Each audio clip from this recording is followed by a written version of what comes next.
Danas unboxujemo Cubeheadovu Ferojo, moju Weilong V10 Special Edition Ball Core Maglev mat.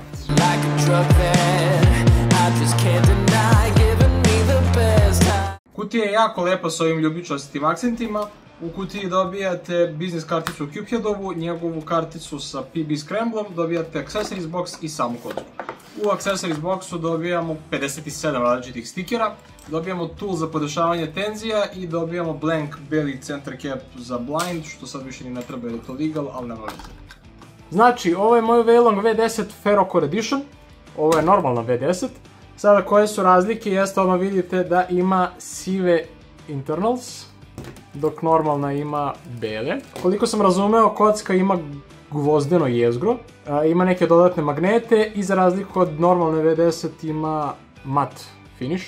Tako da čuo sam dosta dobrih stvari o ovoj kocki. Ovo je Ferojo, kurac kako se već zove, edicija, znači kocka dolazi podmazana i dolazi sa Cubeheadovim scramblom, PB scramblom, šta god daje. Dok običnu verziju ove kocke možete kupiti na thecubex.rs za 4900 dinara.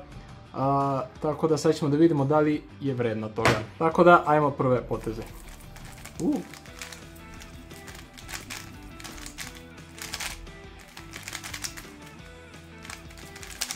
Ok, ovo definitivno nisam uradio kao što je on uradio, ali nema veze. Znači, kocka je iznenađujuće dobra. Imao sam uvek veliki problem sa, znači, čak mi ne zvuči isto. Ovo zvuči dosta više. Ova kocka me zapravo mnogo više podsjeća na Vrm 2021 nego na V10. Ne znam kako se ovo desilo. Može zbog plastike, zato što je mat, ne znam.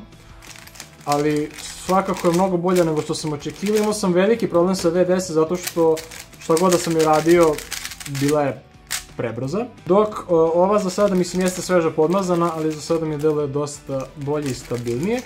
Također nije maglev, što je jako bitno za mene, jer ne podnosim maglev kocke. Jer bukvalno sad kocke su svakako prebrze, još kad stavite maglev postanu ono... brr. Ok, znači ima ball core crveni, ne znam da li to mijenja išta, verovatno ne.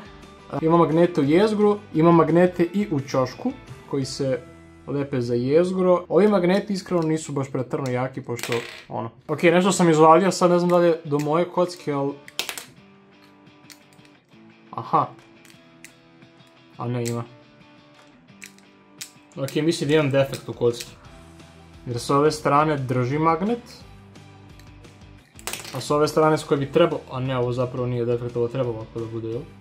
Ćošak ivica bi trebalo ovako da stoje. Ali ovdje ne vata magnet. Sa druge strane... ne bi trebalo ovako da stoje, ali ovdje hvata magnet. Mislim, ovo pričam za normalnu V10. Tako da iskreno ne znam što se to dešava. Da, ustanovljeno je da ovo je defekt. Ali što je bitno na novoj Ferrocore, kako se zove kocka, hvata magnet sa svih strana.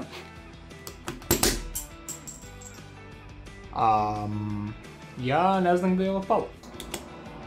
Ovo je zapravo predugo trajalo. Da, znači radit ću sad malo solo na ovoj kocki, pa ću da se vratim za final verdictom.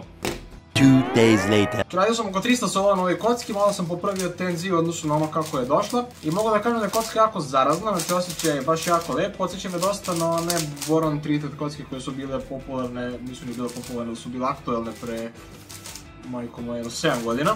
Ako ne znate na što mislim ove. Da, dobijam jako dobro vremena na kocki, kocka mi ovako deluje jako brzo, ali mogu vrlo lako da kontrolišem, tako da to i nije bio neki problem. Mat završnica mi se zapravo čak i sviđa jer već je sad počelo onako da postaje glossy, tako da nemam na to nikakve zamjerke, znači posle 10-30 solova vade svakako. Sam moćaj kocki je dosta drugačiji, uopšte ne podsjeća na V10. Meni se iskreno ovo mnogo više sviđa nego V10, nikad nisam uradio duži session od 20 solova na V10, a ovo je baš bomba. Tako da svakako velike preporuke za ovu kocku, dosta je bolja nego što sam očekivao, čak je i mnogo bolja nego što sam očekivao nakon unboxinga, ali će da bude. Tako da sljedeće koje čekamo je Super Weilong našti V11 i ima 40 novi kocki. Tako da ukoliko vi želite kocku kupite, imate link u opisu i vidimo se u sljedećoj epizodi. Pozdrav!